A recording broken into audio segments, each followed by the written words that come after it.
used to be Briarwood Elementary School. Fortunately, all the children were able to make it out of this school, but as you can see behind me, there's nothing left. You know, there's an organization that is actually trying to help these schools. It's raisesomehope.org. www.raisesomehope.org. Unfortunately, I don't have enough resources to set up a station here at Briarwood Elementary School.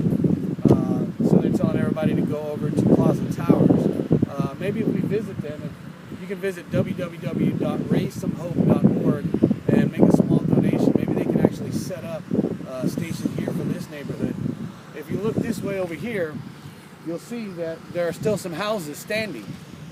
And that's the thing about these tornadoes is it can hit one house and then, you know, 200 feet, 5, 6, 7 houses away, all the houses will be perfectly fine. The tornado kind of ripped right through this area, hit the elementary school, wiped out all of these houses that were right here, and maybe barely touched some of these houses off to the right here. This is a destructive force. Coming here has actually been a very humbling experience for me. You know, it's one thing to watch all this on the news and sit comfortable in your living room and wonder, you know, why does God let these things happen? You know, God calls us all the time. Hi, how you doing?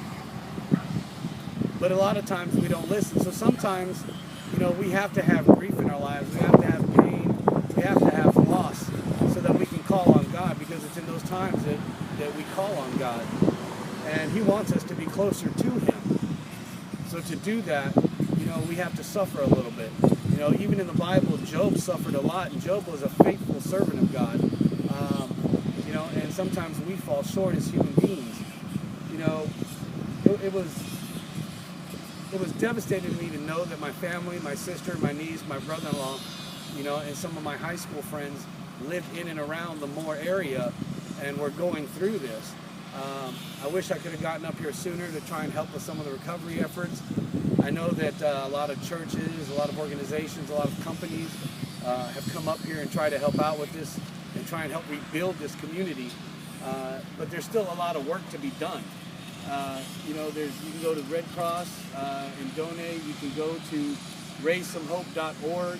I'm sure that there's other organizations. If you Google it online, I know everybody loves to Google. But most importantly, this community needs your prayers.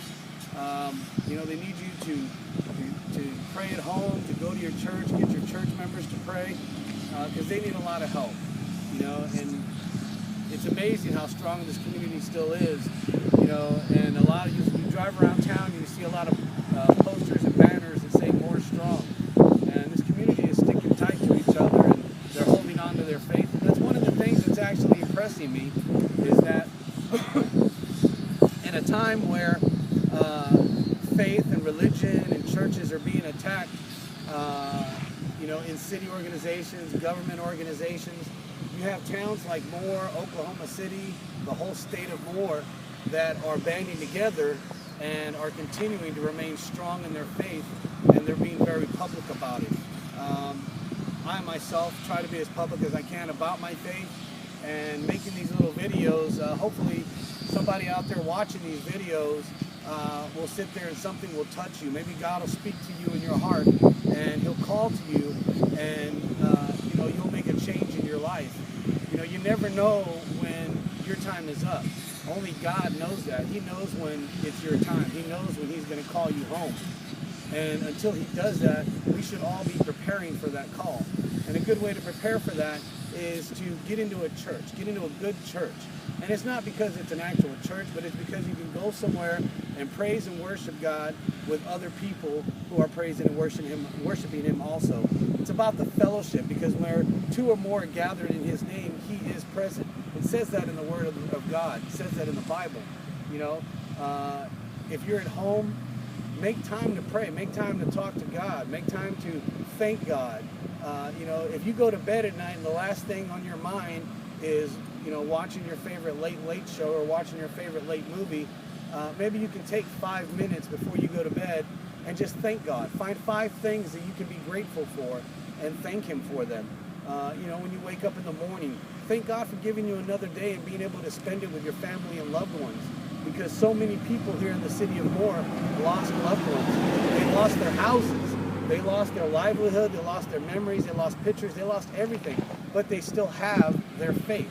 You know, I see so much destruction around me, and you know, it actually encourages me that these people that were affected by this storm and lost so much and had every excuse and every reason to turn away from God have actually turned to God and strengthened their relationship with Him. And you know, it's just amazing to me that God can work in so many people in so many places at the same time. And I pray that, you know, just like in the last video, I pray that watching this video, you can see the conviction in my body, and you can hear the conviction in my voice that this is your time. This is an opportunity for you to, after you get done watching this video, to just take a moment. Just take a few minutes to sit, be still, be quiet, and have a conversation with God. And if you do, if you can take the time to do that every day, I guarantee that your life is going to be so much better. You know, I struggle sometimes in life, and I struggle every day sometimes. But at the end of the day, I still thank God for giving me another day. I thank God for giving me life and being able to enjoy the time that I spend with my family and friends and loved ones. And I thank Him for putting you in my life, whoever it is that's watching this video. Because I know that if you're watching this video, you're a friend of mine, you're a co-worker of mine, you're a member of my church, you're a member of my family. And I love you all. God bless you.